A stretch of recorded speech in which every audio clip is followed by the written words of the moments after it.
এই জন্য বলছিলাম যে লা ইলাহা ইল্লাল্লাহ, আল্লাহ যে ইলাহ, তার একটা হক আছে, অধিকার আছে, তার একটা চাওয়া আছে বান্দার নিকটে।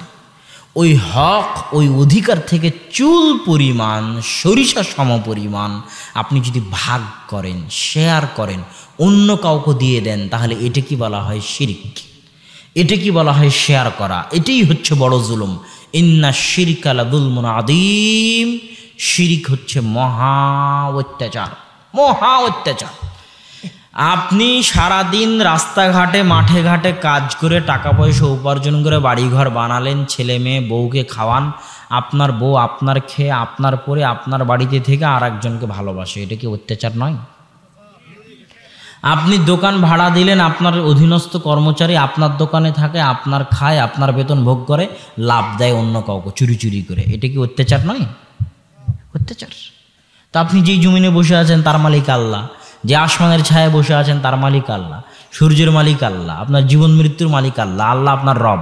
তো এখন আপনি ইবাদত কি রবের করবেন, যে লালন পালন করে তার করবেন, না আর একজনের করবেন?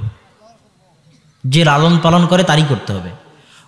খাবেন একজনের, গুণ গাবেন আর একজনের, এটা কি অত্যাচার নয়? যে একজনের নুন খায় আর একজনের গুণ গায়, তাকে বাংলাতে কি বলে? নিমক হারাম। এই শব্দই আল্লাহ কোরআনে ব্যবহার করেছে।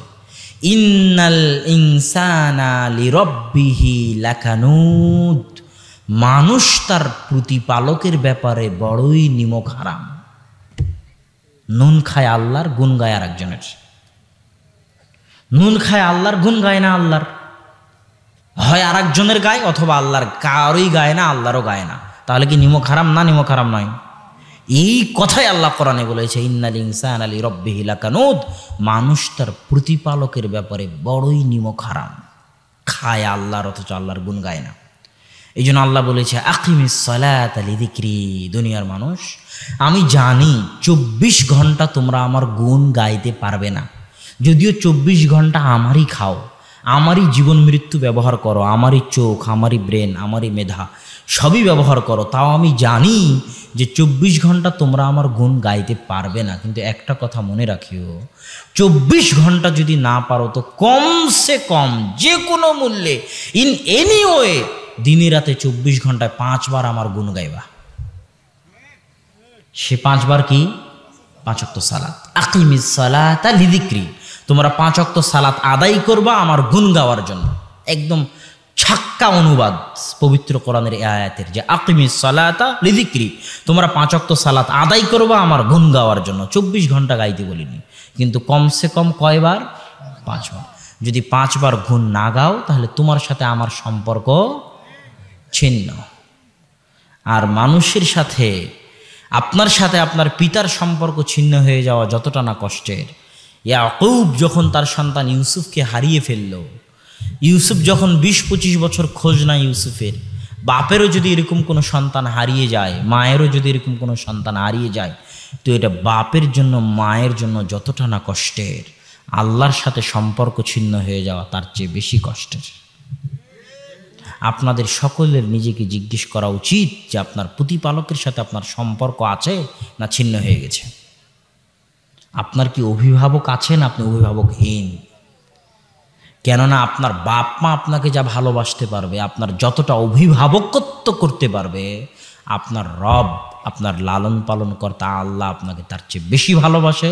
আপনার পিতা মাতার চাইতে আপনার আল্লাহ তাদের চাইতে বড় অভিভাবক।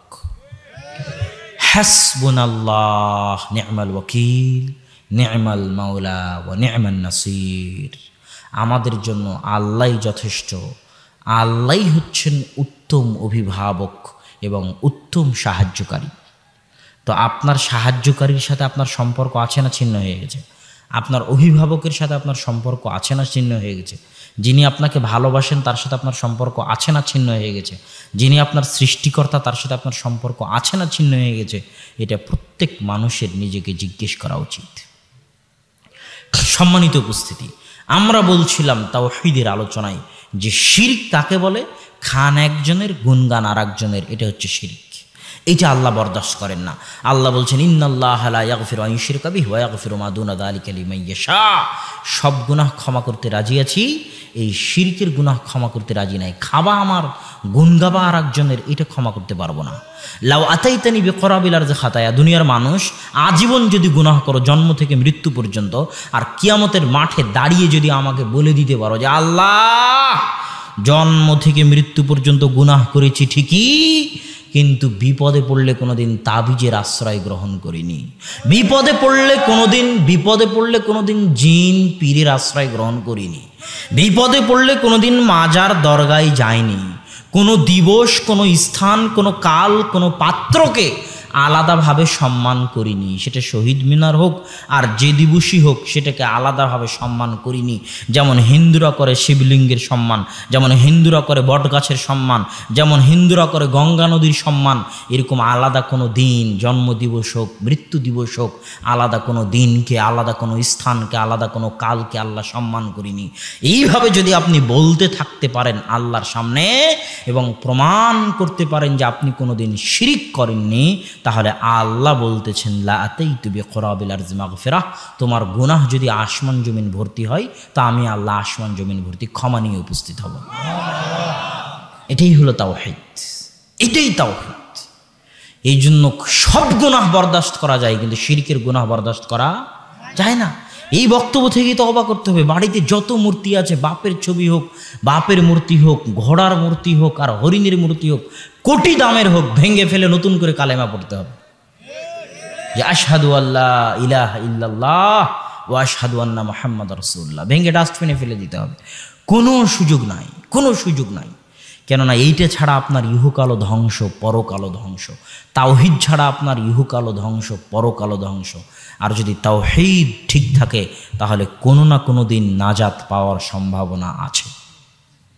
সম্মানিত উপস্থিতি, তাওহীদ এবং শিরকের সংক্ষিপ্ত আলোচনার পর আপনাদের সামনে সুন্নাত এবং বেদাতের আলোচনা একটু সংক্ষিপ্তভাবে করি। সুন্নাত এবং বেদাতের আলোচনা বুঝাতে গিয়ে আপনাকে প্রথমত বুঝতে হবে, আপনারা কি অধৈর্য হয়ে যাচ্ছেন? সুন্নাত এবং বেদাতের আলোচনা বুঝাতে গিয়ে আপনাদের প্রথমত বুঝতে হবে যে মানুষের জীবন দুই ভাগে বিভক্ত। কয় ভাগে? দুই ভাগে। মানুষ যখন মসজিদে থাকে তখন একটা ভাগ, মানুষ যখন সালাত আদায় করে তখন একটা ভাগ, মানুষ যখন সিয়াম পালন করে তখন একটা ভাগ, মানুষ যখন হজ করে তখন একটা ভাব। যখন সালাত, সিয়াম, হজ, এই যে এখানে বক্তব্য শুনতে এসেছেন, এটা যখন শেষ হয়ে যাবে, বাইরে যখন যাবেন, ওটা হচ্ছে দুনিয়া। ওটাকে কি বলে? দুনিয়া। মসজিদ থেকে ফজরের সালাত পড়ে যখন বাইরে বের হবেন, ওটাকে কি বলে? দুনিয়া। একটা ইবাদতের জগৎ আর একটা দুনিয়ার জগৎ। মানুষের জীবন কয় ভাগে ভাগ? একটা দুনিয়া আর একটা ইবাদত, একটা ইবাদত আর একটা দুনিয়া।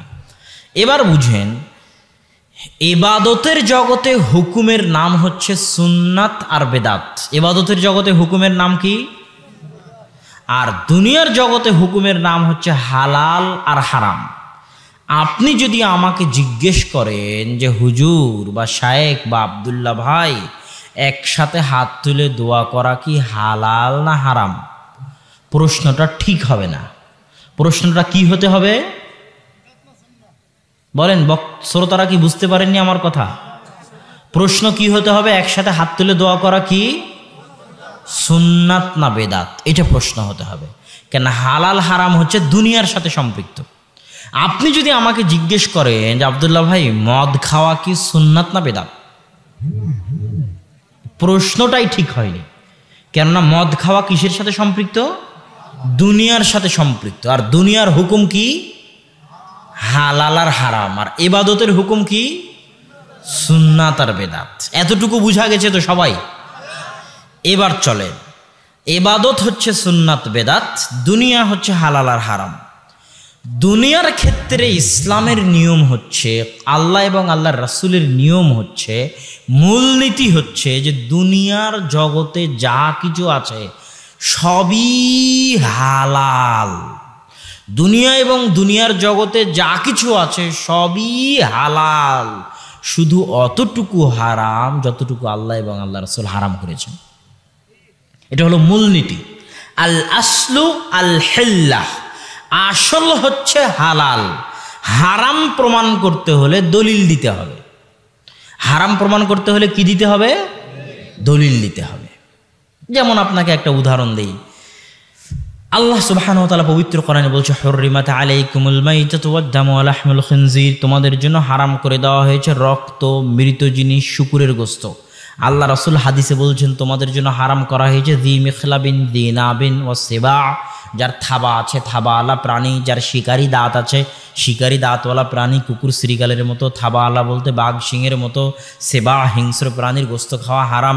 যারা খারাপ জিনিস খেয়ে বড় হয়, অপবিত্র জিনিস খেয়ে বড় হয়, জাল্লালা, যে সমস্ত মুরগি অপবিত্র জিনিস খেয়ে বড় হয়, তাদের গোশত খাওয়া হারাম। এইভাবে আল্লাহ রাসূল বলতেই থাকলেন। এখন কথা হচ্ছে, আল্লাহ রাসূল খাবারের মধ্যে যা হারাম করেছেন, আল্লাহ খাবারের মধ্যে যা হারাম করেছেন তা বাদ দিয়ে কিয়ামত পর্যন্ত যত খাবার আবিষ্কার হবে সব খাবার কি হবে? হালাল হবে। এই যে আজকে যখন আমাদেরকে এখানে খাওয়া দেওয়া হলো, তখন অনেক খাবার আছে যে খাবারগুলো আল্লাহ রাসূল জীবনে কোনোদিন দেখেনি।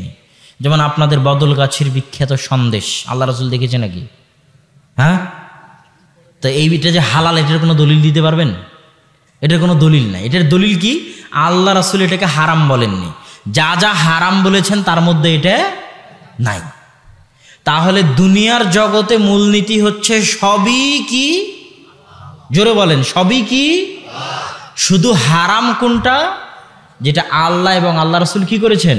হারাম করেছেন। যেমন ব্যবসার জগতে বহু কিছুকে আল্লাহ রাসূল হারাম করেছেন। ধোঁকা দিয়ে ব্যবসা করা হারাম, এইভাবে ব্যবসা করা হারাম, সুদি ব্যবসা করা হারাম। এখন এগুলো বাদ দিয়ে কিয়ামত পর্যন্ত যত ব্যবসা আবিষ্কার হবে সব কি হবে? আল্লাহ রাসূলের যুগে মোবাইলের ব্যবসা ছিল, এই প্যান্ডেল বানানোর ব্যবসা ছিল? একটাও ছিল না। তো এইগুলোর মধ্যে যদি আল্লাহ রাসূলের নিষেধাজ্ঞা প্রবেশ না করে তাহলে সব কি হবে? হালাল হবে। কিয়ামত পর্যন্ত আরও যদি শত ব্যবসা আবিষ্কার হয়, সব ব্যবসা কি হবে? হালাল হবে। তাহলে আল আসলু আল হিল্লা। এবার ইবাদতের জগতে দুনিয়াটা বুঝা এসেছে তো সবার? আমি সবার কাছে শুনতে চাই, একটু বলেন তো বুঝতে পেরেছেন? এবার ইবাদতের জগতে সবই বেদাত। সবই কি? জোরে বলেন তো, জোরে বলেন, সবই। শুধু অতটুকু সুন্নাত যতটুকু আল্লাহ এবং আল্লাহ রাসূল বলে গেছে।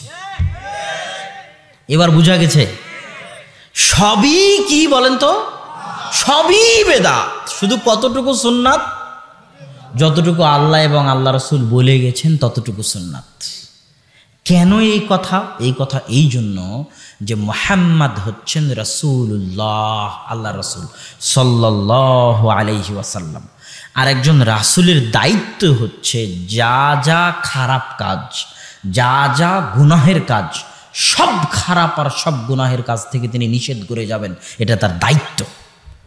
আর যা যা নেকির কাজ, যা যা কল্যাণের কাজ, যা যা ইবাদতের কাজ, প্রত্যেক নেকি, ইবাদত, কল্যাণের কাজ তিনি করে যাবেন বা দেখিয়ে যাবেন, এটা তার দায়িত্ব। এমন কোনো নেকির কাজ থাকতে পারেন না, এমন কোনো নেকির কাজ থাকতে পারে না যে নেকির কাজের কথা রাসূল বলে যাবেন না, তাহলে তিনি রাসূল নন। নাউজুবিল্লাহ। এমন কোনো নেকির কাজ যদি থাকে যেটা রাসূল বলে যাবেন না, তাহলে তিনি রাসূল নন, তার দায়িত্ব পালন করেননি, দায়িত্ব পালনে খেয়ানত করেছেন। এমন কোনো গুনাহের কাজ থাকতে পারে না যেই গুনাহের কাজ থেকে রাসূল নিষেধ করে যাবে না। যদি না করে থাকেন তাহলে তিনি রাসূল নন, দায়িত্ব পালনে খেয়ানত করেছেন। নাউজুবিল্লাহ। কথা কি বোঝা যাচ্ছে আমার? অতএব কোনো কাজকে যদি ইবাদত প্রমাণ করতে হয় তাহলে আগে দেখাতে হবে যে আল্লাহ রাসূল করে গেছেন। আল্লাহ রাসূল যদি করে না গিয়ে থাকেন আর আপনি যদি বলেন এটা ইবাদত, তাহলে আপনি বলতে চাচ্ছেন এটা ইবাদত হওয়া দরকার ছিল, আল্লাহ রাসূলের করা উচিত ছিল, বলা উচিত ছিল, এটাও ইসলামী শরীয়তের অংশ, কিন্তু আল্লাহ রাসূল খেয়ানত করে বলে যাননি। এটা আল্লাহ রাসূলের জন্য কত বড় অপমানজনক বলেন, কত বড় অপমানজনক? অনেক বড় অপমানজনক। এই জন্য কিয়ামতের মাঠে আল্লাহ রাসূল বলবেন, সুহকান সুহকান সুহকান লিমান গায়্যারা বাদি। আমার মৃত্যুর পরে আমার দিনের মধ্যে যারা মাতাব্বরি করেছো, বাটপারি করেছো, মাতাব্বরি করে দিনের মধ্যে কম বেশি সংযোজন বিয়োজন করেছো, তারা দূর হও। এদের হাউজে কাউসারের পানি পান করার অধিকার নাই। কেননা আমি রাসূল, লা ইন্নী আতকাকুম ওয়া আখশাকুম লিল্লাহ, আসমানের নিচে জমিনের উপর আমি সবচেয়ে বেশি আল্লাহকে ভয় করি। এমন কোনো ইবাদত থাকবে আর আমি করে যাব না, এটা তুমি আমাকে দেখাতে চাও? আমি রাসূল, কোনো ইবাদত যদি থাকে আমি বলে যাব, আমি করে যাব, এটা আমার দায়িত্ব। আর যদি আমি করে না যাই আর তুমি জোর করে বৃদ্ধি করে থাকো, তাহলে তুমি আমার উপর মাতাব্বরি করেছো, আমাকে অপমান করেছো। আজকে হাউজে কাউসারের পানি পান করার তোমার ভাগ্য হবে না। আপনাকে আরেকটু বুঝাই সুন্নাত বেদাত। ইমাম মালিকের নাম শুনেছেন? ইমাম মালিক 179 হিজরিতে মারা গেছেন। মুয়াত্তা মালিকের লেখক। মুয়াত্তা মালিক নামে একটা হাদিসের গ্রন্থ আছে, যে হাদিসের গ্রন্থের লেখক হচ্ছে ইমাম মালিক। 4 মাযহাবের এক মাযহাব আছে মালিকি মাযহাব, সেই মাযহাবের তিনি ইমাম। মদিনার মানুষ, মদিনাতেই জন্ম, মদিনাতেই মারা গেছেন। মসজিদে নববীতে দারস দিয়েছেন। বাকিউল গারকাতে তার কবর আছে। ইমাম মালিক রাহিমাহুল্লাহ রাহমাতান ওয়াসিআ। ইমাম মালিকের দরবারে একজন ব্যক্তি এসে বলতেছে, ইমাম মালিক, উরিদু আন উহরিমা মিন কবরি রাসূলিল্লাহি সাল্লাল্লাহু আলাইহি ওয়াসাল্লাম। ইমাম মালিক, আমি আল্লাহর রাসূলের মসজিদ থেকে, আল্লাহর রাসূলের কবরের পাশে থেকে ইহরাম বাঁধতে চাই। ইহরাম বাঁধা বুঝেন? ইহরাম বাঁধা মানে হচ্ছে হাজিরা একটা সাদা কাপড় পরে না, ওই সাদা কাপড় পরে লাব্বাইক আল্লাহুম্মা লাব্বাইক, লাব্বাইক লা শারীকা লাক, লাব্বাইক ইন্নাল হামদা ওয়ান নি'মাতা লাক ওয়াল মুলক লা শারীকা লাক, এই যে পরে চিৎকার করতে করতে, এটাকে বলে ইহরাম বাঁধা। এটাকে কি বলে? ইহরাম শব্দের অর্থ হচ্ছে হালাল জিনিসকে হারাম করে নেওয়া। ইহরাম শব্দের শাব্দিক অর্থ হচ্ছে হারাম করে নেওয়া। কেন হারাম করে নেওয়া নাম? কেননা ইহরাম বাঁধলে অনেক হালাল কাজ কি হয়ে যায়? হারাম হয়ে যায়। স্ত্রীর সাথে সহবাস করা হালাল না হালাল নয়? হালাল। কিন্তু ইহরাম বাঁধলে ওটা কি হয়ে যায়? হারাম হয়ে যায়। নখ কাটা হালাল না হারাম? হারাম। কিন্তু ইহরাম বাঁধলে ওটা কি হয়ে যায়? হারাম হয়ে যায়। চুল কাটা হারাম না হালাল? হালাল। কিন্তু ইহরাম বাঁধলে ওটা কি হয়ে যায়? হারাম হয়ে যায়। তাহলে ইহরাম বাঁধা মানে হচ্ছে অনেক হালাল কাজকে নিজের উপর কি করে নেওয়া? হারাম করে নেওয়া। শিকার করা, গরু জবাই করা, ছাগল জবাই করা, কবুতর জবাই করা, তীর দিয়ে শিকার করা, এটা হালাল না হারাম? হালাল। কিন্তু ইহরাম বাঁধলে ওটা কি হয়ে যায়? হারাম হয়ে যায়। তাহলে ইহরাম মানে অনেক হালাল কাজকে নিজের উপর হারাম করে নেওয়া। এটা কিসের মাধ্যমে? ওই কাপড়টা পরিধান আর এই নিয়ত করার মাধ্যমে, যে লাব্বাইক আল্লাহুম্মা লাব্বাইক, এই লাব্বাইক ধ্বনি দেওয়ার মাধ্যমে ইহরাম করা হয়। এখন কথা হচ্ছে, আল্লাহর রাসূল ইহরাম বাঁধার জন্য প্রত্যেক দেশ ও জাতির নির্দিষ্ট জায়গা করে দিয়েছেন। যেমন এইটা যদি আমরা ধরি যে এটা হচ্ছে মদিনা, এটা কি বলেন তো? মনে মনে আপনারা ধরেন এটা কি? মদিনা। কথা বলছেন না কেন? এটা কি? মদিনা। এইটা হচ্ছে মক্কা। এই মদিনা থেকে মক্কা 10 কিলোমিটার দূরে একটা জায়গা আছে, তার নাম জুলহুলাইফা। কি নাম? জুলহুলাইফা। মদিনাবাসীর জন্য এবং যারা মদিনা দিয়ে অতিক্রম করবে তাদের ইহরাম বাঁধার জায়গা হচ্ছে মদিনা থেকে 10 কিলোমিটার দক্ষিণে মক্কার দিকে জুলহুলাইফা নামক জায়গা তাদের ইহরাম বাঁধার জায়গা। এখন এই ব্যক্তি ইমাম মালিককে বলতেছে, ইমাম মালিক, আমি মদিনার মসজিদে নববী থেকে আল্লাহর রাসূলের কবরের পাশে থেকে ইহরাম বাঁধতে চাই। কথা কি বোঝা যায়? তখন ইমাম মালিক বলতেছে, আখশা আন তাকা ফিল ফিতনাহ, আমি ভয় পাচ্ছি যে তুমি ফিতনার মধ্যে পতিত হয়ে যাবে। তখন ওই ব্যক্তি বলতেছে, আজীব কথা, আইয়ু ফিতনাতিন হাজিহি, আপনি এমন কিসের ফিতনার কথা বলতেছেন? আমি যদি জুলহুলাইফা পার হয়ে চলে যেতাম তাহলে না হয় ফিতনা হলো বুঝতাম। শাহজালালে হজ ক্যাম্প আছে জানেন? শাহজালাল বিমানবন্দরে। কথা বলেন না কেন?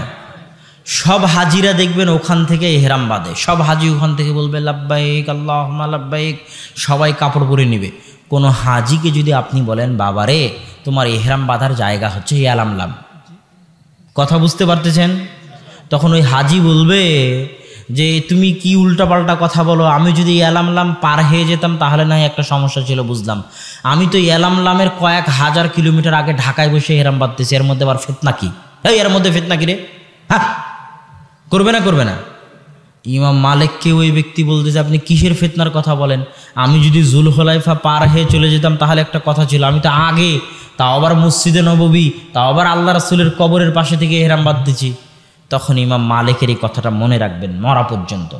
আইয়ু ফিতনাতিন আ'যামু মিন হাযিহি সাবাকতা ইলা ফাজিলাতিন কাসারা আনহা রাসূলুল্লাহ সাল্লাল্লাহু আলাইহি ওয়াসাল্লাম। হে আল্লাহর বান্দারা, এর চেয়ে বড় ফিতনা দুনিয়াতে আর হতে পারে না যে ইবাদতের জগতে তুমি এমন কোনো কাজ করতে যাবা, এমন কোনো ফজিলতের দিকে এগিয়ে যাবা যেই ফজিলতের উপরে, যেই কাজের উপরে, যে আমলের উপরে মুহাম্মদ সাল্লাল্লাহু আলাইহি ওয়াসাল্লামের সিল মোহর নাই। এর চেয়ে বড় ফিতনা দুনিয়াতে হতে পারে না। কোনো কাজ তখনই ইবাদত হিসেবে ভ্যালু বলে গ্রহণযোগ্য হবে যখন তার উপর কার সিলমোহর থাকবে? মুহাম্মদ সাল্লাল্লাহু আলাইহি ওয়াসাল্লামের সিলমোহর থাকবে যে ক্বালা রাসূলুল্লাহ আও ফাআলা রাসূলুল্লাহ, আল্লাহ রাসূল বলেছেন বা আল্লাহ রাসূল করেছেন। যদি এই সিলমোহর না থাকে আর তুমি করতে যাও ফজিলত বলে, তো এর চাইতে বড় ফিতনা দুনিয়াতে আর হতে পারে না। সম্মানিত উপস্থিতি, এখানে আপনাদের একটা কথা বলি উদাহরণ হিসেবে। জুমার দিন ছিল না কয়েকদিন আগে? জুমার দিনে আপনারা জুমার সময় কয় রাকাত সালাত আদায় করেন? কয় রাকাত? আর ওই জোহরের সালাত কয় রাকাত আদায় করেন ওই সময়? 4 রাকাত। এখন কথার কথা, সারা পৃথিবীর সব আলেম ওলামা, সব হুজুর মিলে এক জায়গায় বসে ইজমা হিসেবে সিদ্ধান্ত নিল যে সালাত আদায় করা যেহেতু ভালো কাজ, সেহেতু জুমার দিন আমরা জোহরের মতো 4 রাকাতই আদায় করব। কথা বুঝতে পারলেন? তো যদি সিদ্ধান্ত নেয় সব আলেম মিলে, সারা বাংলাদেশ, ভারত, পাকিস্তান, সৌদি, কুয়েত, কাতার, বাহরাইন, সব আলেম মিলে যদি সিদ্ধান্ত নেয়, আর জুমার সালাতে যদি কেউ ওই সিদ্ধান্তের কারণে একটা সিজদাও বেশি করে, তো ওই একটা সিজদার নাম কি হবে? ওই একটা সিজদার নাম কি হবে? বেদাত। আর এই বেদাত জাহান্নাতে নিয়ে যাওয়া বহু দূরের কথা, কোথায় নিয়ে যাবে? জাহান্নামে নিয়ে যাবে। এখানে আপনাকে আর একটা কথা বলি, আর একটা উদাহরণ দিই। এ ভাই তুমি বন্ধ করো। এখানে আর একটা কথা বলি, নামাজের পরে একসাথে হাত তুলে দোয়া করা আছে না? আছে না নাই? সেটাকে বাংলাদেশে কি বলা হয়? মোনাজাত করা। কি বলা হয়? মোনাজাত করা। আমি কোনো ফতোয়া দিব না, আমি আপনাকে বুঝাই যে আসমানের নিচে, যে আসমানটা দেখতে পাচ্ছেন রাতের আকাশে তারা জ্বলতেছে, এই আসমানের নিচে আর এই জমিনটার উপরে মোনাজাত করার জন্যে সালাতের চাইতে বড় কোনো মাধ্যম পৃথিবীতে আর নাই। সারা আলাইহা সালাতু ওয়াস সালাম যখন বিপদে পড়লেন, জালেম বাদশা যখন তার সাথে খারাপ ব্যবহার করতে চাইল, তখন তিনি আল্লাহর সাথে মোনাজাত করতে চাইলেন, আল্লাহর কাছে মোনাজাত করতে চাইলেন। মোনাজাত করার জন্য তিনি জালেম বাদশাকে বললেন যে আমাকে একটু সময় দাও, ওযু করি আর কি করি? 2 রাকাত সালাত আদায় করি।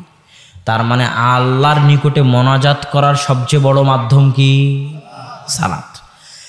রাসূল সাল্লাল্লাহু আলাইহি ওয়াসাল্লাম যখনই কোনো বিপদে পড়তেন, বা দারাইলাস সালাহ, যখনই কোনো বিপদে পড়তেন তখনই তিনি মোনাজাতে দাঁড়িয়ে যেতেন, মানে সালাতে দাঁড়িয়ে যেতেন। সালাত শব্দের শাব্দিক অর্থ কি? দোয়া করা। দোয়া করা মানে মোনাজাত করা। দোয়া করা মানে কি? সালাত শব্দের শাব্দিক অর্থ কি একটু সবাই বলেন তো? দোয়া করা। সালাত শব্দের শাব্দিক অর্থ কি? দোয়া করা মানে কি? মোনাজাত করা। তাহলে সালাত মানে মোনাজাত, সালাত মানে মোনাজাত, সালাত মানে মোনাজাত। মোনাজাত করার সালাতের চাইতে বড় মাধ্যম দুনিয়াতে আর নাই। বিশ্বাস না হলে আমি আপনাকে বলি, আপনি যে বিপদে পড়েন না কেন, ওয়াল্লাহি আল্লাহর কসম, ওয়াল্লাহি আল্লাহর কসম, আমি বহু চাক্ষুষ সাক্ষী এরকম ঘটনার। যে কোনো বিপদে পড়েন না কেন, বিপদে পড়া মাত্রই ওই এমপি, মন্ত্রী, চেয়ারম্যানকে ফোন করার দরকার নাই। আপনার ছেলে অ্যাক্সিডেন্ট করেছে, রাজশাহী মেডিকেলে আছে, আপনি এখান থেকে 2-3 ঘন্টা সফর করে রাজশাহী মেডিকেলে যাবেন, তারপরে ওখানে গিয়ে দেখবেন কি হচ্ছে। তার আগে বাড়িতে বসে আল্লাহকে বলেন, আল্লাহ আমার ছেলে মেডিকেলে আছে, তুমি হেফাজত করিও। 3 ঘন্টা যেতে যা সময় লাগবে তার আগেই আল্লাহ ব্যবস্থা করে দিবেন। তো আল্লাহর নিকটে যে মোনাজাত করবেন তার জন্য সবচেয়ে বড় মাধ্যম কি? 2 রাকাত সালাত। যখনই বিপদে পড়বেন, ওয়াল্লাহি আল্লাহর কসম, 2 রাকাত সালাত আদায় করেই দেখিয়েন। বিপদে পড়ে, বিপদে পড়া মাত্রই সালাতে দাঁড়িয়ে যাবেন, বিপদে পড়া মাত্রই অজু করে 2 রাকাত সালাতে দাঁড়িয়ে যাবেন। আমার কোনো ভাষা নাই, আমার বুঝানোর কোনো ভাষা নাই মানুষকে এটা বুঝানোর যে 2 রাকাত সালাতের ফজিলত কত। আমার মনে হয় না এমন কোনো বিপদ আছে দুনিয়াতে যে বিপদে 2 রাকাত সালাত আদায় দিয়ে দূর করা সম্ভব নয়। এমন কোনো বিপদ আমার মনে হয় না দুনিয়াতে আছে যেই বিপদ এই 2 রাকাত সালাত দিয়ে দূর করা সম্ভব নয়। 2 রাকাত সালাত দিয়েই ওই বিপদ দূর করা সম্ভব। তো মোনাজাত করার সবচেয়ে বড় মাধ্যম কি হলো তাহলে? সালাত আদায় করা। এবার যখন আল্লাহু আকবার বলে মোনাজাতে দাঁড়ালাম, মানে সালাতে দাঁড়ালাম, আলহামদুলিল্লাহ রাব্বিল আলামিন, মোনাজাত কিন্তু শুরু হয়ে গেছে। ইহদিনাস সিরাতাল মুস্তাকিম সিরাতাল লাযিনা আন'আমতা আলাইহিম, মোনাজাত চলতেছে। তারপরে কোরআনের অন্যান্য সূরা তেলাওয়াত করলাম, রুকুতে চলে গেলাম, আল্লাহর তাসবিহ তাহলিল পাঠ করলাম, রুকু থেকে উঠলাম, আল্লাহর প্রশংসা করলাম, সিজদায় চলে গেলাম। এটা হচ্ছে মোনাজাতের মধ্যে সবচেয়ে গুরুত্বপূর্ণ মুহূর্ত।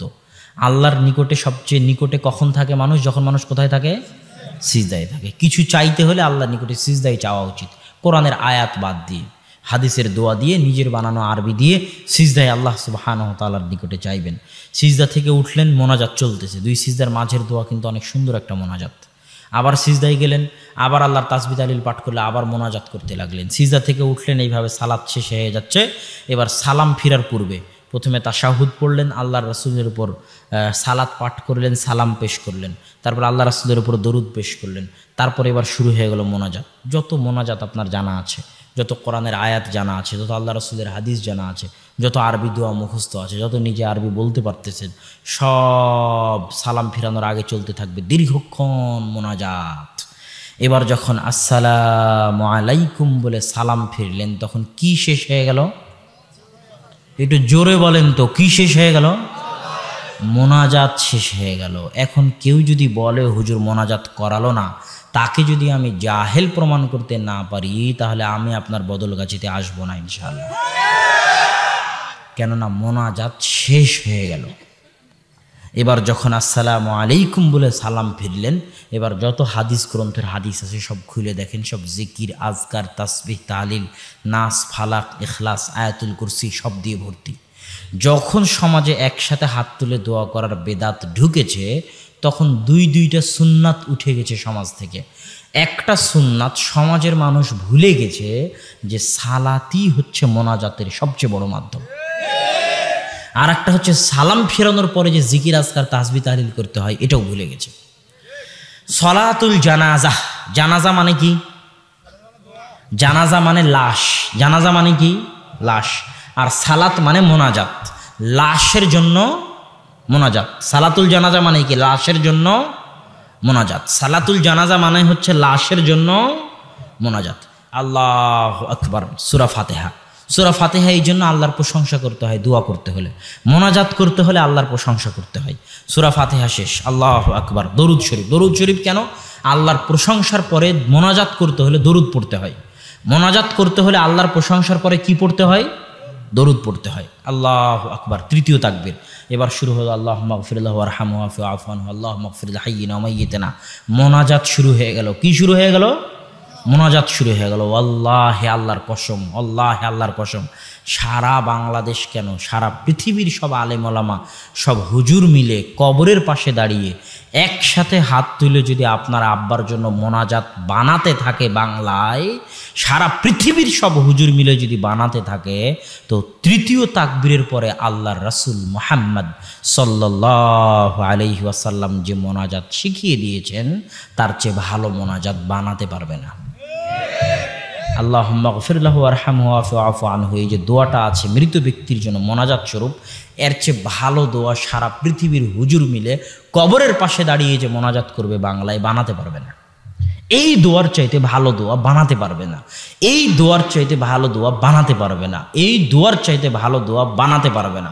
সারা পৃথিবীর সব মানুষ মিলে যদি মনে করে আল্লাহ রাসূলের জন্য দরুদ বানাবে, তো আল্লাহুম্মা সাল্লি আলা মুহাম্মাদ ওয়া আলা আলি মুহাম্মাদ কামা সাল্লাইতা আলা ইব্রাহিম ওয়া আলা আলি ইব্রাহিম ইন্নাকা হামিদুম মাজিদ, এই দরুদের চাইতে ভালো দরুদ বানাতে পারবে না শেখ সাদী হলেও। বালাগাল উলা বিকামালিহি কাশাফাদ দুজা বিজামালিহি সাল্লু আলাইহি ওয়া আলিহি বলে যে হাসনাত জামিউ খিসালিহি বলে যে তিনি দরুদ বানিয়েছেন, ওরকম হাজারো শেখ সাদী যদি জন্মগ্রহণ করে, তো আল্লাহর রাসূলের শিখানো এই দরুদের চাইতে ভালো দরুদ বানাতে পারবে না। তো সালাতুল জানাজা মানে মৃত ব্যক্তির জন্য মোনাজাত। আসসালামু আলাইকুম বলে যখন জানাজার সালাত শেষ হয়ে গেল, তখন কি শেষ হয়ে গেল? মোনাজাত শেষ হয়ে গেল। এটাই মানুষকে বোঝানো যায় না। যদি না বুঝে তাহলে তার জ্ঞান নাই, সে জাহেল। আর যদি বলার পরও বুঝতে না পারে তাহলে কিছু করার নাই। কিন্তু বাস্তবতা এটাই যে সালাতের চাইতে মোনাজাতের বড় মাধ্যম পৃথিবীতে আর নাই। আল্লাহ সুবহানাহু ওয়া তাআলা আমাদের সঠিকভাবে বুঝার তৌফিক দান করুক, আল্লাহুম্মা আমিন। সম্মানিত উপস্থিতি, সুন্নাত বেদাত, তাওহীদ এবং শিরকের উপর সংক্ষিপ্ত আলোচনা আমি আপনাদের মাঝে পেশ করতেছিলাম। তার মধ্যে তাওহীদের আলোচনার মধ্যে আল্লাহকে রব হিসেবে মানা, এটা স্পষ্ট করেছি। আল্লাহকে ইলাহ হিসেবে মানা, এটা স্পষ্ট করেছি। কিন্তু আল্লাহর নাম ও গুণাবলী এটা স্পষ্ট করা হয়নি। এটা একটু 2 মিনিট বলে নিই। আল্লাহর নাম ও গুণাবলী মানে এই যে আপনি আমাকে কোনোদিন, বহু মানুষ আছে যারা আমাকে কোনোদিন দেখেনি, তারা আমাকে চিনবেন কিভাবে? পোস্টারে নাম আছে আব্দুল্লাহ বিন আব্দুর রাজ্জাক, মদিনা ইসলামী বিশ্ববিদ্যালয়।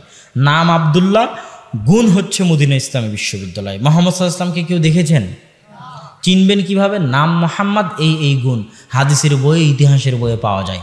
আল্লাহকে কেউ দেখেছেন? আল্লাহকে চিনবেন কিভাবে? আল্লাহর নাম, আল্লাহর গুণ জানতে হবে, তাহলে আল্লাহকে চেনা যাবে। এই জন্য আল্লাহর নাম ও গুণাবলীর অনেক দাম আছে। দাম যেমন, কেউ যদি কুল হুয়াল্লাহু আহাদ 3 বার পড়ে তাহলে সে কোরআন 1 বার শেষ করলো। কয়বার? 1 বার। কুল হুয়াল্লাহু আহাদ 2 লাইনের সূরা যদি 3 বার পড়ে, কেন?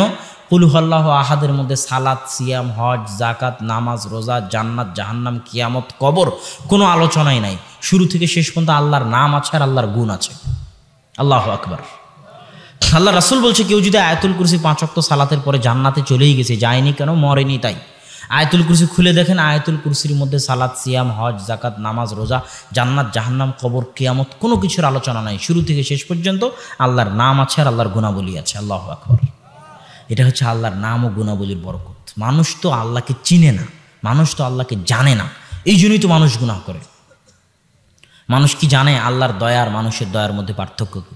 মানুষ কি জানে আল্লাহর শোনার মানুষের শোনার মধ্যে পার্থক্য কী? মানুষ কি জানে আল্লাহর দেখার মানুষের দেখার মধ্যে পার্থক্য কী? মানুষ আল্লাহর গুণাবলী সম্পর্কে জ্ঞান রাখে না। এই জন্য মানুষ আল্লাহ সুবহানাহু ওয়া তাআলার নিষেধে লিপ্ত হয় আর আল্লাহর আদেশ লঙ্ঘন করে, কেননা মানুষ আল্লাহকে চেনে না। আল্লাহর নাম ও গুণাবলীর গুরুত্ব এত বেশি যে আল্লাহ রাসূল বলছে, ইন্না লিল্লাহি 99 আসমা মান আহসাহা দাখালাল জান্নাহ। আল্লাহর 99টা নাম রয়েছে, যে আয়ত্ত করে নিল সে জান্নাতে চলে গেল। আল্লাহু আকবার। আয়ত্ত করা মানে কি? আল্লাহর নাম আয়ত্ত করা মানে কি খালি মুখস্থ করলে আয়ত্ত হয়ে গেল? জি না। আল্লাহর নাম মুখস্থ করার পর অর্থ বুঝতে হবে, সেগুলোকে হৃদয়ঙ্গম করতে হবে, আল্লাহর রঙে রঙিন হয়ে যেতে হবে। সিবগাতুল্লাহ, আল্লাহর রঙে রঙিন হয়ে যাও। আল্লাহর রঙে কেমনি রঙিন হবেন? এটার ব্যাখ্যা মানুষ বুঝে না। যে কোরআনে আল্লাহ বলতেছে আল্লাহর রঙে রঙিন হওয়া, এর মানে কি? আল্লাহর রঙে কেমনি রঙিন হবেন? আল্লাহর একটা গুণ হচ্ছে রহমান। রহমান মানে কি? রহমান মানে কি? দয়ালু। তো আল্লাহ বলতেছেন, আল্লাহ রাসূল বলতেছেন, ইরহামু মান ফিল আরদি ইয়ারহামুকুম মান ফিস সামা। দুনিয়াবাসীর উপর তোমরা দয়া করো, আসমানে যিনি আছেন তিনি তোমাদের উপর দয়া করবেন। তাহলে আপনি যদি আল্লাহর রঙে রঙিন হতে চান তাহলে আপনাকে দয়ালু হতে হবে, কেননা আপনার প্রতিপালক দয়ালু। আপনি যদি আল্লাহর রঙে রঙিন হতে চান আপনাকে কি হতে হবে? দয়ালু হতে হবে, কেননা আপনার প্রতিপালক দয়ালু। গফুর মানে কি? ক্ষমাশীল। রাত দিন চেয়ারম্যান সাহেব, মেম্বার সাহেব, আপনি বাড়ির মালিক, আপনি হেডমাস্টার, আপনি একটু পদ পেয়ে গেছেন, উঁচু কোনো পদ পেয়ে গেছেন, দায়িত্বশীল হয়ে গেছেন, আপনার একটু টাকা বেশি হয়ে গেছে, সমাজের মানুষ আপনাকে খুব সম্মান করে, তাই আপনি কথায় মানুষকে তুচ্ছ করেন, মানুষের ভুল ত্রুটিকে ক্ষমা করা জানেন না। আপনি মানুষের ভুল ত্রুটি ক্ষমা করতে পারেন না, আবার আল্লাহকে বলেন আল্লাহ ক্ষমা করো। এটা কি সম্ভব? আপনাকে আগে আল্লাহর রঙে রঙিন হতে হবে। আল্লাহ ক্ষমাশীল, আপনাকেও ক্ষমা করতে হবে। এটাই হচ্ছে আল্লাহর রঙে রঙিন হওয়া। এগুলোর আলোচনা তো বাংলাদেশে হয় না। আসমা ও সিফাত, আল্লাহর নাম এবং গুণাবলীর উপর কীভাবে আমল করতে হবে তার আলোচনা বাংলাদেশে হয় না। বাংলাদেশের মানুষ আল্লাহর নাম এবং গুণাবলী সম্পর্কে অনেক অজ্ঞ। এটার উপরও আমার বিস্তারিত একটা আলোচনা আছে, আল্লাহ সুবহানাহু ওয়া তাআলার পরিচয় বা আল্লাহ সুবহানাহু ওয়া তাআলার নাম ও গুণাবলী। তো এই গেল তৃতীয় প্রকার তাওহীদুল আসমা ওয়াস সিফাত। তারপরে আমরা সুন্নাত এবং বেদাতে চলে গেছিলাম। সুন্নাত এবং বেদাতে গিয়ে আমরা দেখলাম যে দুনিয়াবী জীবনে হালাল এবং হারাম, আর ইবাদতের জগতে সুন্নাত এবং বেদাত। দুনিয়ার হালাল হারামে সবই হালাল, শুধু ওইটা হারাম যেটা আল্লাহ এবং আল্লাহ রাসূল হারাম করেছেন। সুন্নাত এবং বেদাতে সবই বেদাত, শুধু ওইটা সুন্নাত যেটা আল্লাহ এবং আল্লাহ রাসূল সুন্নাত করেছেন। এই জায়গায় একটা প্রশ্ন সবার মনের মধ্যে গজে, এবং যারা আমাদেরকে গালিগালাজ দেয় তারা তো আরও বেশি বলে, যারা সব আমল বেদাত করে দিল তাহলে আমল করব কি? একসাথে হাত তুলে দোয়া করাও বেদাত, শবে বরাতও বেদাত, ঈদে মিলাদুন্নবী বেদাত, অমুক বেদাত, তুমুক বেদাত, সবই বেদাত, তো আমল কোনটা করব? এই অভিযোগ আছে না নাই? আচ্ছা, এটার উত্তর কি? এটার উত্তর হচ্ছে আপনি কোরআন মাজিদ খুলবেন। কোরআন মাজিদ খুলে আল্লাহ যেখানে যেখানে আমলের কথা বলেছে সেখানে সেখানে আপনি দেখবেন, যেমন আল্লাহ আমলের কথা বলতে গিয়ে বলেন আল্লাযীনা আমানু ওয়া আমিলুস সালিহাত, যারা ঈমান আনয়ন করেছে এবং যারা অধিক আমল করেছে। কি অনুবাদ হবে? যারা ঈমান আনয়ন করেছে এবং কি আমল করেছে? সৎ আমল করেছে। আল্লাহ কি বলেছে অধিক আমল করেছে? কি বলেছে? কোরআনের প্রথম পৃষ্ঠা থেকে শেষ পৃষ্ঠা পর্যন্ত খুঁজবেন যে আমলের কথা যেখানে বলা আছে কোথায় আল্লাহ বলতেছে অধিক আমল। আর এক আয়াতে পাবেন, সূরা মুলকের আয়াতে পাবেন লিয়াবলুয়াকুম আইয়ুকুম আহসানু আমালা।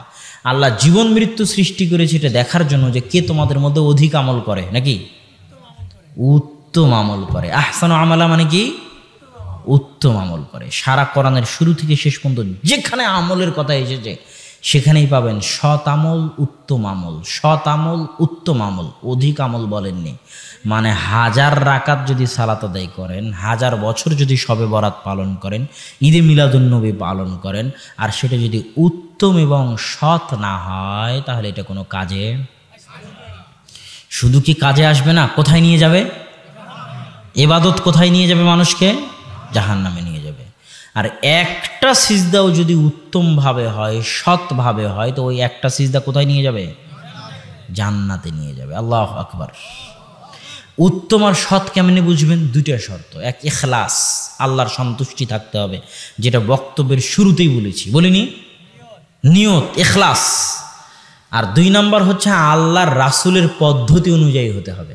আল্লাহর রাসূল করেননি, আল্লাহ রাসূলের পদ্ধতি অনুযায়ী নয়, সারা জীবন ইবাদত করলেও কোনো কাজে দিবে না। কেন? আল্লাহ অধিক আমলের কথা বলেন, আল্লাহ উত্তম বলেছে। আর আল্লাহ রাসূলের অনুসরণ ছাড়া উত্তম আমল সম্ভব নয়। আল্লাহ সুবহানাহু ওয়া তাআলা আমাদেরকে শিরক এবং বেদাত থেকে বেঁচে, হারাম থেকে বেঁচে, হালাল অনুযায়ী, তাওহীদ অনুযায়ী, সুন্নাত অনুযায়ী জীবনযাপন করার তৌফিক দান করুন। আল্লাহুম্মা আমিন। বক্তব্যের শেষাংশে এসে জরুরি কথা যুবক ভাইদের উদ্দেশ্যে, মা এবং বোনদের উদ্দেশ্যে, যে হে মা এবং বোনেরা, আপনাদের একটা দায়িত্ব আছে। মহিলারা আছেন আজকে উপস্থিত, আপনাদের একটা দায়িত্ব আছে। এই দায়িত্ব সম্পর্কে আপনাদের সচেতন হতে হবে। মানুষ বলবে যে আপনারা বাড়িতে বেকার বসে আছেন, এ কথা মিথ্যা।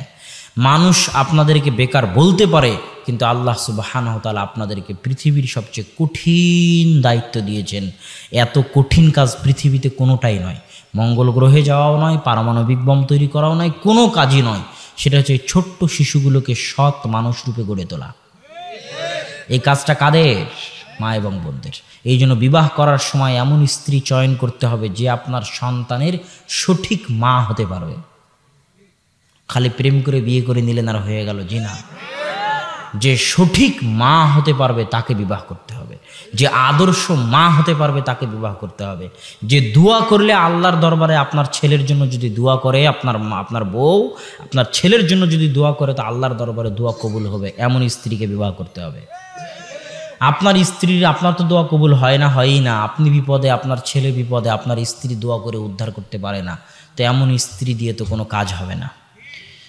ওই পরিবারের তো কোনো বাপ মা নাই যে পরিবারের মা এবং বোন এবং স্ত্রী আল্লাহর দরবারে দোয়া করলে কবুল হয় না। কেননা সাধারণত মা বোনদের দোয়া বেশি কবুল হয়। অতএব বিবাহ করার সময় সচেতন হয়ে বিবাহ করতে হবে। আর মা এবং বোনদেরকে তাদের দায়িত্ব সম্পর্কে সজাগ ও সচেতন থাকতে হবে। কিয়ামতের মাঠে আল্লাহ আপনাদেরকে জিজ্ঞেস করবে এই দায়িত্ব সম্পর্কে। 10 মাস 10 দিন যখন মা সন্তান আপনার পেটে থাকে, তখন আপনি যা কিছু করবেন তার প্রভাব ওই সন্তানের উপর পড়বে। 2.5 বছর যখন দুধ খায়, আপনি যা কিছু করবেন তার প্রভাব সন্তানের উপর পড়বেন। আপনি গান বাজিয়ে সন্তানের কান্না থামান, তাহলে তো আপনি সন্তানকে নিজেই ধ্বংস করে দিলেন। আপনি সন্তানের নাম রেখেছেন উল্টাপাল্টা, আলতু ফালতু, আপনি তো আপনার সন্তানকে নিজেই ধ্বংস করে দিলেন। অতএব জন্ম দিতে পারলেই মা হওয়া যায় না, জন্ম দিতে পারলেই পিতা হওয়া যায় না। দায়িত্ব পালন করতে হবে, সন্তান সন্ততিকে আদব কায়দা আদর্শ শেখাতে হবে।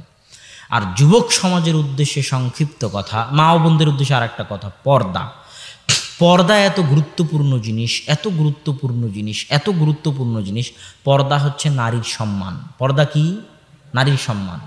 কিভাবে সম্মান? আল্লাহ যখন আদম এবং হাওয়াকে জান্নাত থেকে বের করে দিলেন, তখন সাথে সাথে তাদের কাপড় খুলে পড়ে গেছিল। এই ঘটনা জানা আছে আপনাদের? যখন কাপড় খুলে পড়ে গেল তখন তারা জান্নাতের গাছের পাতা দিয়ে লজ্জাস্থান ঢাকতে লাগলেন। আদম আর হাওয়া কি দিয়ে লজ্জাস্থান ঢাকলেন? গাছের পাতা দিয়ে। তার মানে উলঙ্গ হয়ে যাওয়া আল্লাহর পক্ষ থেকে শাস্তি। উলঙ্গ হয়ে যাওয়া আল্লাহর পক্ষ থেকে কি শাস্তি? আযাব। আর আমাদের মা এবং বোনেরা সে আযাব স্বেচ্ছায় ভোগ করতেছে, লজ্জাহীনভাবে, নির্লজ্জভাবে সে আযাব স্বেচ্ছায় ভোগ করতে হচ্ছে। আল্লাহর পক্ষ থেকে আযাব। উলঙ্গ হয়ে যাওয়া, বেপরদায় থাকা আল্লাহর পক্ষ থেকে আযাব। আল্লাহ রাসূলের যুগে, সাহাবীদের যুগে, ইসলামী খেলাফতের যুগে কোনো সম্ভ্রান্ত মুসলিম মহিলা মুসলিম বংশের মুখ খোলা রাখত না। যারা দাসী ছিল তারা মুখ খোলা রাখত। দাসীদের কাজ হচ্ছে মুখ খোলা রাখা। রাস্তাঘাটে যারা হেঁটে বেড়াচ্ছে এরা দাসী নাকি? হ্যাঁ, রাস্তাঘাটে যারা হেঁটে বেড়াচ্ছে এরা কি দাসী? ইসলামী যুগে, ইসলামী খেলাফতের আমলে কারা মুখ খোলা রাখতো? শুধু দাসীরা। কোনো সম্ভ্রান্ত মুসলিম পরিবারের স্বাধীন মহিলা মুখ খোলা রাখবে এটা কল্পনাই করা যায় না। সম্মানিত উপস্থিতি, মা এবং বোনদেরকে পর্দার আহ্বান জানিয়ে যুবক ভাইদের উদ্দেশ্যে দুটো কথা। আমাদের সমাজে যুবক সমাজের যে চারিত্রিক অধপতন, তারা দেশ এবং জাতির জন্য বোঝা হয়ে গেছে, সমাজের জন্য বোঝা হয়ে গেছে। ক্যারামবোর্ড, বাজারে বসে থেকে ক্যারামবোর্ড খেলা, সিনেমা হলে গিয়ে সিনেমা দেখা, আর বিপিএলের জুয়ায় মত্ত থাকা, আইপিএলের জুয়ায় মত্ত থাকা, আর নিজে জুয়াতে অংশগ্রহণ করা, এই ক্রিকেট খেলার, ফুটবল খেলার জুয়ায়, তাসের জুয়ায়, আর মদ, গাঞ্জা, গান বাজনা, সিডি, ভিসিডি, পর্নোগ্রাফি, সব কিছুতে সমাজ ধ্বংস হয়ে গেছে। এই ধ্বংসশীল সমাজের মধ্যে একদল যুবক আছে যাদেরকে তুলে ডাস্টবিনে ফেলে দেওয়ার যোগ্য। এরা জাতির জন্য বোঝা, দেশের জন্য বোঝা, সমাজের জন্য বোঝা। এদেরকে কোথায় ফেলে দিতে হবে? তুলে ডাস্টবিনে। এই সমস্ত যুবকদের উদ্দেশ্যে বলতে চাই, তোমরা জাতির জন্য বোঝা হয়েও না। যুগ যেদিকে চলে তুমিও যদি সেদিকে চলো তাহলে তুমি বোঝা হয়ে যাওয়া, তুমি খড়কুটো। নদীতে দেখিও যে স্রোতের মধ্যে এক প্রকার খড়কুটো চলে, পানা চলে, তাদের কোনো গতি থাকে না। স্রোত যেদিকে যায় তারাও সেদিকে যায়, তাদের কোনো মূল্য থাকে না। যুগ যেদিকে তুমিও সেদিকে, মানে তোমার কোনো মূল্য নাই, তুমি জাতির জন্য বোঝা। আর তুমি যে সমস্ত জুয়ায় মত্ত থাকো, ওই যে ইহুদি, খ্রিস্টান, ইসরায়েল, ওদেরকে দেখবা ওরা এগুলোই মত্ত থাকে না। তুমি ইসরায়েলে যাও, গিয়ে দেখো ওদের আইপিএল, বিপিএল আছে না নাই, খুঁজে পাবা না। ওরা পড়াশোনা, জ্ঞান গরিমায় উচ্চ স্থান অর্জন করতে চায়। আর তুমি মনে করো যে ওই পদ্মা সেতুতে লেবারিগিরি করলেই তুমি উন্নত হয়ে গেছো। পদ্মা সেতুর যত ইঞ্জিনিয়ার আছে কোটি কোটি টাকা বেতন দিয়ে সব চায়না আর কোরিয়া থেকে ভাড়া করে নিয়ে আসা, আর ওই লেবারগুলো হচ্ছে বাঙালি আর বাংলাদেশি। তাহলে এটা কি উন্নতি? বলেন, এটা উন্নতি? কথা বলেন না যে এটা কি উন্নতি? অসম্ভব। মানুষ মনে করে যে গার্মেন্টস থেকে কাপড় চোপড় বিক্রি করে কোটি টাকা ইনকাম করে উন্নত হয়ে গেছে। অথচ এই গার্মেন্টসের কাপড় চোপড়, প্যান্ট শার্ট কাদের কাছে বিক্রি হবে? ইউরোপে, ইংল্যান্ডে, আমেরিকায়। আরে বাবা, ইংল্যান্ড আমেরিকা যদি চাঁদে যেতে পারে, পারমাণবিক বম বানাতে পারে, তোমার প্যান্ট শার্ট বানাতে পারে না? তুমি প্যান্ট শার্ট বানিয়ে উন্নত হয়ে গেলা? তুমি জ্ঞান গরিমায় গবেষণায় উন্নত হয়ে দেখো তোমার কি করে। অতএব জাতির আসল উন্নতি হচ্ছে পড়াশোনায়। আর আমাদের যুবক সমাজ এই পড়াশোনা থেকে দূরে পথভ্রষ্ট হয়ে গেছে, জাতির জন্য বোঝা হয়ে গেছে। আমি যুবক সমাজকে ফিরে আসার আহ্বান জানিয়ে, দাওয়াতি কাজ করার আহ্বান জানিয়ে আপনাদের সাথে জরুরি যে কথা বলতে চাচ্ছি, যে আজকে আপনাদের অনুষ্ঠানের প্রধান বক্তা কে ছিল? শায়েখ আব্দুর রাজ্জাক বিন ইউসুফ। যদিও আব্বুর ফেব্রুয়ারির পর থেকে সব প্রোগ্রাম ফেসবুকে ঘোষণা দিয়ে ক্যান্সেল করে দেওয়া হয়েছিল যে অসুস্থতার কারণে আব্বু আসতে পারবে না, তারপরেও কিছু কিছু প্রোগ্রাম থেকে গেছে যাদের অনুরোধে, যাদের কান্নাকাটিতে আব্বু উপস্থিত হতে চেয়েছিল। তার মধ্যে আপনাদের এই প্রোগ্রামটা একটা, কেননা আপনাদের এই এলাকার একজন মুরব্বী আছেন, তিনি আবার আমার মামার বিহাই হচ্ছেন। তো তার মাধ্যম দিয়ে খুব অনুরোধ বিনুরোধ করে আব্বুকে এখানে উপস্থিত করানোর কথা ছিল এবং আব্বু উপস্থিত হতেনও। আব্বু উপস্থিত হওয়ার ওয়াদাও দিয়েছিলেন। কিন্তু আপনারা জানেন যে আব্বুর দুইটা প্রতিষ্ঠান আছে, একটা আল জামিয়া সালাফিয়া ডাঙ্গিপাড়া পবা রাজশাহী, আর একটা আল জামিয়া সালাফিয়া রূপগঞ্জ নারায়ণগঞ্জ ঢাকা। তো আল জামিয়া সালাফিয়া রূপগঞ্জ নারায়ণগঞ্জ ঢাকা একটা জমির, বিরাট একটা জমির রেজিস্ট্রির জরুরি কাজ ছিল, যেখানে আব্বুর সই স্বাক্ষরের প্রয়োজন ছিল। এই জন্য আব্বু আজকে সকাল 10:30টায় বিমানে ঢাকা গেছেন, আবার 3:15 3:30টার বিমানে রাজশাহীতে ফিরতেন, কিন্তু 5-6 মিনিট 7-8 মিনিটের কারণে তিনি বিমানটা ধরতে পারেননি। এখন তিনি রাস্তার গাড়িতে রাজশাহী ফিরতেছেন। যদি বিমানে চলে আসতে পারতেন তাহলে আমার জায়গায় আজকে আপনাদের এখানে আব্বুই থাকতো। তো এটা আপনাদের কমিটির কোনো গাফলতি নয়, বা তারা চেষ্টার কোনো ত্রুটি করেনি, বা আব্বুরও চেষ্টায় কোনো ত্রুটি নাই, এটা একটা অ্যাক্সিডেন্টাল ঘটনা। তবে আপনাদের নিকটে আমি অনুরোধ করব, আপনারা আব্বুর জন্য অন্তরের অন্তরস্থল থেকে দোয়া করবেন, আল্লাহ সুবহানাহু ওয়া তাআলা যেন যত ষড়যন্ত্র আছে, যত মানুষের হিংসা বিদ্বেষ বিরোধিতা আছে, যত মানুষের অপপ্রচার আছে, দুর্নাম আছে, সব কিছুকে উপেক্ষা করে আল্লাহ সুবহানাহু ওয়া তাআলা যেন গায়েবী মদদ দিয়ে তাকে হেফাজত করেন। আল্লাহুম্মা আমিন। তাকে যেন সুস্বাস্থ্য দিয়ে, হায়াতে তৈয়বা দিয়ে দীর্ঘজীবী করেন। আল্লাহুম্মা আমিন। তার হাত দিয়ে যেন দেশ এবং জাতির আরও কাজ নেন এবং সে কাজগুলোতে বরকত দান করেন। আল্লাহুম্মা আমিন। এই যে উঠছেন, যে এখনও তো কথা শেষ হয়নি, যাওয়ার আগে আমি যে বক্তব্য দিচ্ছিলাম আমার বক্তব্যের সাথে সংশ্লিষ্ট এখানে কিছু বই পাবেন। যেমন আপনাদেরকে বলেছি সুন্নতের অনুসরণের জন্য আমার বক্তব্য আছে আমরা হাদিস মানতে বাধ্য, তো ওই বইটা এখানে পাবেন আমরা হাদিস মানতে বাধ্য। আমার লেখা সহিহ বুখারীর বাংলা ব্যাখ্যা গ্রন্থ, বাংলা ভাষায় প্রথম, মিন্নাতুল বারী, যেটা আপনারা প্রায় সবাই এই বইয়ের নাম শুনেছেন, এই মিন্নাতুল বারী ওখানে পাবেন। আবার জানাজার সালাত, হাত তুলে দোয়া, মোনাজাত, এগুলোর জন্য মুমূর্ষু হতে কবর পর্যন্ত পাবেন। কোনো বই যদি না নিয়ে যেতে পারেন, আমরা হাদিস মানতেও মাধ্যেও যদি না পারেন, মিন্নাতুল বারীও যদি না পারেন, তাহলে কিছুই না পারলে মাসিক আলে ইতিসাম নিয়ে যেতে ভুলবেন না। মাসিক আলে ইতিসাম মাত্র 20 টাকা মূল্য, এই মাসিক আলে ইতিসাম নিয়ে যেতে ভুলবেন না। আপনাদের পক্ষ থেকে কিছু প্রশ্ন, আমাদের এলাকায় শুধু সালাতের সময়ে টাকনুর উপরে প্যান্ট অথবা পাজামা উঠায়, বাকি সময় টাকনুর নিচে পড়ে থাকে। টাকনুর নিচে কাপড় পরিধান করা কাবিরা গুনাহ, জাহান্নামে যাওয়ার আশঙ্কা আছে। নামাজের মধ্যে অন্য চিন্তা মাথায় চলে এলে কি করব? আউযু বিল্লাহি মিনাশ শাইতানির রাজিম বলে বাম দিকে 3 বার থুথু দিবেন। নামাজে সাহু সিজদা ভুলে গেলে কি করব? সাহু সিজদা ভুলে গেলে সাহু সিজদা দিবেন, আবার যতটুকু বাকি আছে অতটুকু আদায় করে সাহু সিজদা দিবেন। মসজিদ এটাং কোন ভাষায়? বুঝলাম না। মসজিদ হচ্ছে আরবি ভাষা। সাজাদা ইয়াসজুদু থেকে মসজিদ, সিজদা দেওয়ার স্থান। আমাদের পরিবারের কারো মৃত্যু হলে আমরা হুজুর ডেকে নিয়ে মিলাদ ও কবর জিয়ারত করি। কেন? ইসলাম কি ভাড়াটে ধর্ম? হ্যাঁ ভাইরা, এই যে ভাইদের বলছি, ইসলাম কি ভাড়াটে ধর্ম? হ্যাঁ, যে ভাড়া করে কোরআন পড়াতে হবে? হ্যাঁ, ভাড়া করে কোরআন পড়াতে হবে? হ্যাঁ, ইসলাম ভাড়াটে ধর্ম নয় যে ভাড়া করে দোয়া করাতে হবে, ভাড়া করে কোরআন পড়াতে হবে। নিজে দোয়া করবেন, নিজে কোরআন পড়বেন।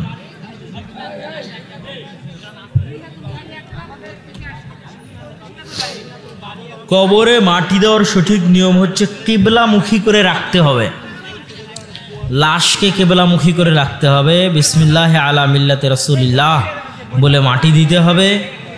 আর মাটি দেওয়ার পরে তার জন্য মনে মনে দোয়া করা যায় যে আল্লাহ আপনি তাকে প্রশ্ন উত্তরে কায়েম রাখুন, আল্লাহুম্মা সাব্বিতহু, হে আল্লাহ আপনি তাকে প্রশ্নের উত্তরে কায়েম রাখুন, সাবিত কাদাম রাখুন।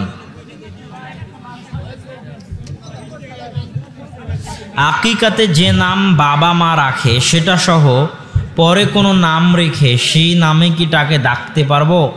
নাম যদি ভালো হয় অবশ্যই ডাকা যাবে, কেন ডাকা যাবে না? কোনো সমস্যা নেই, নাম ভালো হলে অবশ্যই ডাকা যাবে।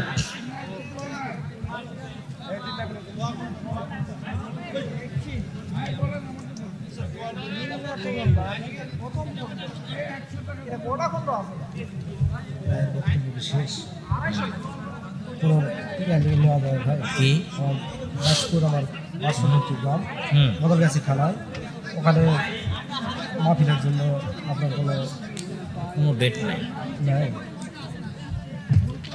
1 বছর পর ডেট পাওয়া যাবে। 1 বছর পর পরে কতদিন পর পাওয়া যেতে পারে? আর যোগাযোগ করবো কীভাবে? কথা শেষ ভাই। গত বছর আপনার সঙ্গে কথা বলছিলাম,